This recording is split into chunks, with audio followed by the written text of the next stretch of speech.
29 days na lang po, Pasko na. Kumustahin natin ang presyo ng isa sa mga paboritong handa, ang lechon. Live mula sa Quezon City, may unang balita si Bam Alegre. Bam! Igan, good morning. Crispy at malinamnam. Yan ang trademark na lasa ng lechon na lagi ng mga tampok sa mga hapag ng mga Pinoy tuwing holiday season. Pero paano nga ba yung galaw ng presyo ng lechon ngayong papalapit na ang Desyembre? Alamin dito sa Street Hirit. Madaling araw pa lang, maingat ang pagpihit ni Johnny Rick Losado sa bawat tuhog ng lechon dito sa La Loma sa Quezon City.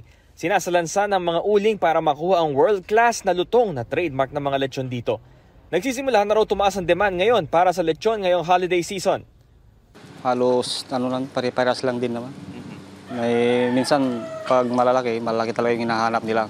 Minsan kapag maliliit din naman. Sa December, sigurado madami nang bibili ito. Tapos tataas pa yung presyo.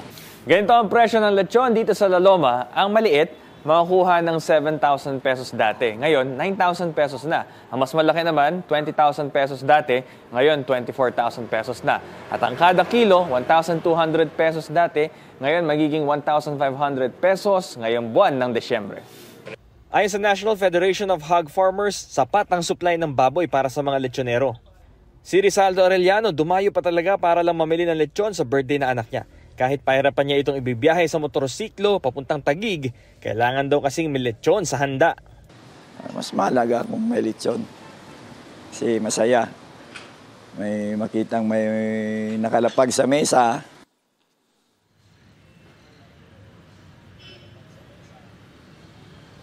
Igan, pero syempre, dahan-dahan lang at alalay lang kung may maintenance, wag itong kalimutan para hindi putok-batok. Ito ang Street Hirit. Mula rito sa La Loma, Bam Alegre para sa GMA Integrated News.